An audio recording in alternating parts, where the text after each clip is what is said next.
Daegu, Corée du Sud. Il est 5 heures du matin, ce 17 septembre 2012.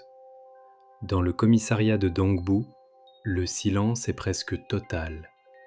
Les néons vibrent faiblement. 3 policiers de garde dorment profondément. Dans la cellule numéro 3, tout semble immobile. Sous une couverture froissée, un homme est pourtant en train de disparaître. Il ne s'appelle pas Houdini, il s'appelle Choi Gap-bok. Il a 50 ans, et dans exactement 34 secondes, il n'existera plus pour le système carcéral coréen. Pas de tunnel, pas de complice, pas d'armes, juste une fente au bas d'une porte en acier. Une ouverture prévue pour faire passer les plateaux repas. 15 cm de haut, 45 cm de large.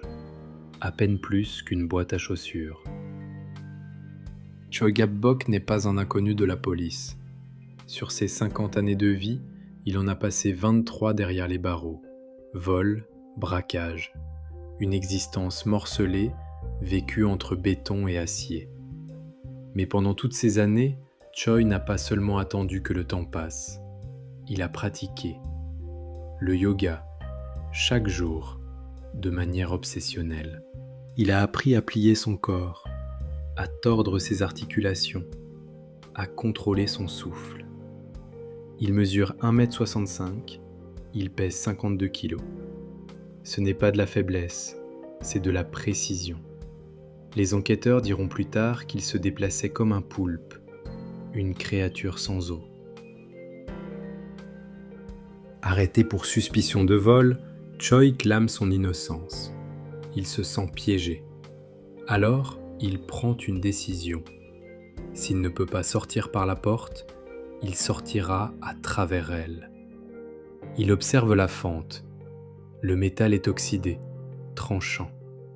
Alors, il demande une simple pommade, pour des démangeaisons.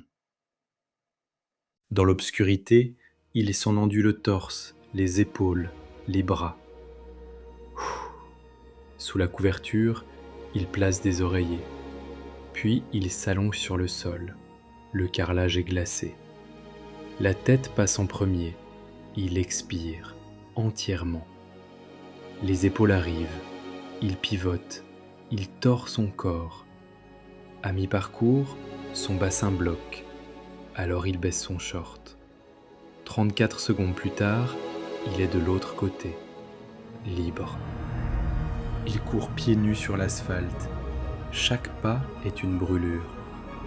Il vole une voiture, puis l'abandonne. La police lance une traque massive. Pendant 6 jours, Choi disparaît. Il vole de la nourriture. Parfois, il laisse un mot.